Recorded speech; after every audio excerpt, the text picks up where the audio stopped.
खुदा के पीपल से हैं। सब छूट गया। तुम्हें पता है जिंदगी में सब कुछ बदल गया। मोहब्बत हुई, वो कामयाबी कोई और था जिसकी बुनियाद आयरा ने रखी थी। शादी हुई, इंसान लगे। जो उसने ज़मीन आसमान इकट्ठे किए थे वो मैंने अलग कर दिया। सही है, अब मैं अपनी ज़मीन पे ठीक हूँ, वो अपने आसमान पे।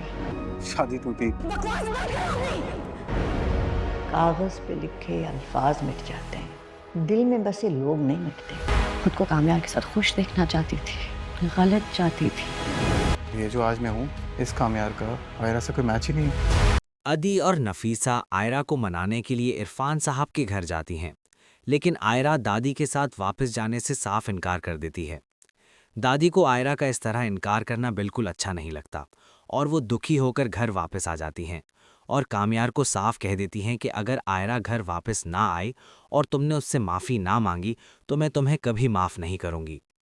अब यहाँ कामयार को भी एहसास होने लगता है कि उसने आयरा के साथ बहुत गलत किया है, इसलिए वो फैसला करता है कि अब वो आयरा से माफ़ी मांगेगा और उसे अपनी ज़िंदगी में दोबारा शामिल करेगा और उसे वापस घर ले आएगा। लेकिन अगले ही दिन इरफान साहब आयरा से कहते हैं कि तुम्हें कामयार से खुला ले लेना चाहिए और अपनी मज़ीद पढ़ाई के लिए जर्मनी चले जाना चाहिए। आयरा फैसला कर लेती है कि वो कामयार की ज़िंदगी से हमेशा के लिए निकल जाएगी और तलाक के कागजात पर दस्तखत करके वो कागजात कामयार के घर भेज देती है। दादी जैसे ही तलाक के कागजात देखती हैं तो उन्हें फ़ौरन हार्ट अटैक आ जाता है। कामयार फ़ौरन दादी को अस्पताल ले जाता है। डॉक्टर कहते हैं कि आपकी दादी की हालत बहुत नाजुक है, उन्हें कोई गहरा सदमा पहुंचा है। अगर आप चाहते हैं कि वो जल्द सेहतयाब हो जाएं तो उन्हें किसी भी तरह की टेंशन नहीं होनी चाहिए। कामयार ये बात समझ जाता है और सीधा आयरा के घर पहुंचता है, लेकिन नादिर उसे बताता है कि आयरा तो जर्मनी के लिए निकल चुकी है और 1 घंटे बाद उसकी फ़्लाइट है। कामयार फ़ौरन एयरपोर्ट के लिए निकलता है, लेकिन रास्ते में उसकी गाड़ी का टायर पंचर हो जाता है। वक्त बहुत कम होता है, लेकिन कामयार फ़ौरन एक रिक्शा लेकर एयरपोर्ट पहुंच जाता है। कामयार को लगता है कि शायद वो देर कर चुका होगा, लेकिन उसी वक्त उसकी नज़र आयरा पर पड़ती है जो बोर्डिंग के लिए जाने वाली होती है। कामयार दौड़ते हुए आयरा को आवाज़ देता है और फ़ौरन उसके पास जाकर उसका हाथ पकड़ लेता है और माफ़ी मांगता है।